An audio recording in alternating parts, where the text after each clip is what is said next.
percurso profissional, o pessoal começa no Porto, eu sou um tipo do Porto, foi lá que nasci, à frente do mar Atlântico, e é sempre à frente do Atlântico que me sinto bem. As minhas raízes continuam, serão sempre lá, mas continuam lá porque é lá que tenho grande parte da família e, portanto, começo por aí. Vim cedo para Lisboa, mais concretamente para Cascais, onde passei a adolescência, cresci, e depois estudei em Lisboa e fiz-me jornalista, que era uma coisa que queria ser desde os meus, à vontade, 8 anos, talvez mais cedo, mas pelo menos 8 anos tenho essa memória. Sempre quis ser jornalista e especificamente jornalista político, porque quis sempre fazer política, foi sempre a área que me interessou e quis muito isso. Desde os tempos da universidade fui afunilando e queria na mesma jornalismo político, mas no Diário de Notícias, que era o jornal que eu lia quando ia para a universidade, no comboio, no autocarro. E cheguei lá, tive essa felicidade de conseguir ir trabalhar primeiro para o sítio que queria e acabar depois de fazer muitas coisas por fazer também o jornalismo político. E consegui isso muito cedo, se calhar cedo demais. E portanto depois, talvez porque como tantas outras coisas que nós queremos na vida e conseguimos cedo, não era exatamente tão idílico, tão apaixonante como eu achei que era. Pensei que tinha que mudar os sonhos, tinha que ter outros, não é? Tinha que criar outros rapidamente e pensar o que é que podia fazer e então decidi que uma coisa que sempre quis era ir para viver fora, sempre tive essa ambição. Quando estudei tinha vivido em Barcelona.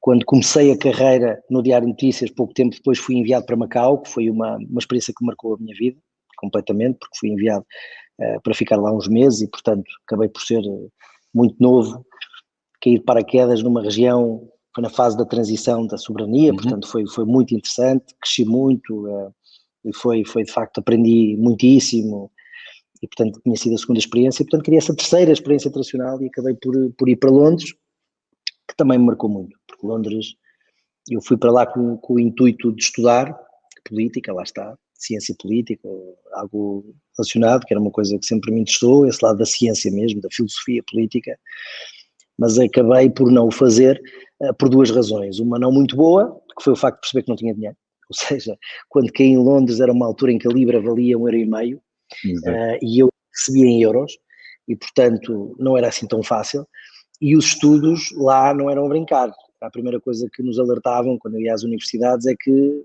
aconselhavam fortemente que as pessoas estivessem empenhadas a 100%. Ora, eu sem trabalhar e mesmo a trabalhar euros e tudo, aquilo era complicado, não é? Portanto, fui adiando esse projeto e por outro lado, aconteceu outra coisa que me surpreendeu mais, é que o jornalismo de correspondente, que nós em Portugal víamos assim, um pouco como uma segunda classe, a segunda liga do trabalho, porque a maior parte das pessoas que tínhamos ou eram miúdos que estavam a estudar fora e que nos enviavam artigos, ou eram pessoas que já estavam nesses cargos há muitos anos, encostados a isso. Mas o que é facto é que em Londres não era nada assim, ou seja, o panorama dos outros correspondentes eram tipos muito séniores, muito bons, dos outros países que iam para lá, e portanto tive a oportunidade de fazer coisas extraordinárias e foi de facto muito, muito interessante trabalhar como jornalista em Londres.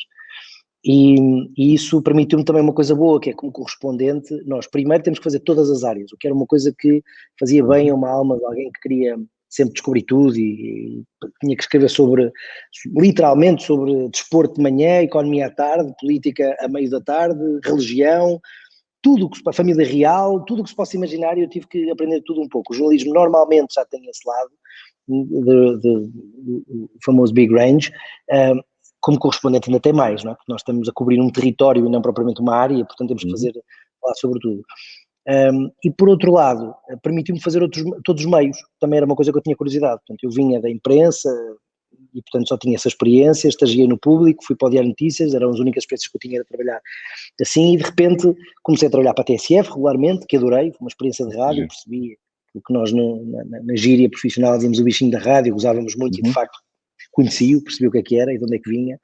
Trabalhei para a televisão, trabalhei para a SIC, para Portugal, trabalhei para a ITV até com alguns trabalhos especiais que fiz em Inglaterra, fiz agência, fui para a agência Lusa, que acabou por ser o meu apoio depois no final, a liderar portanto, os assuntos que vinham do Reino Unido nessa altura por lá, fiz crónicas de desporto para o JN, portanto fiz uma série de coisas em todas as áreas, que também acho que me mataram a ânsia que eu precisava de ver feito. E depois finalmente consegui arranjar um pretexto para voltar para Portugal. que é uma coisa que todos os imigrantes sabem, é que se passamos a barreira dos 5 anos, estamos quase condenados a ficar no sítio onde estamos. É muito difícil depois sair, porque começamos a criar raízes, não é? Claro. E porque o passado começa a ficar muito distante, não é? da nossa origem. E, portanto, eu sabia disso e sabia que queria voltar. E arranjei esse pretexto fantástico que foi a Time Out, fazer a Time Out revista. Na altura descobri que eles estavam à procura estavam a querer crescer como rede, como um franchising, não é? Como licensing, que é um modelo praticamente igual. E fui-lhes bater à porta. E basicamente foi isso, percebi como é que o modelo era feito, vim a Portugal, escolhi sócios, arranjámos investidores, fomos fazendo a estrutura toda e fizemos a revista. Já lá vão 14 anos, vai fazer este ano, é incrível, 14 anos. 14 anos. Trouxemos a Time Out para Portugal já há 14 anos.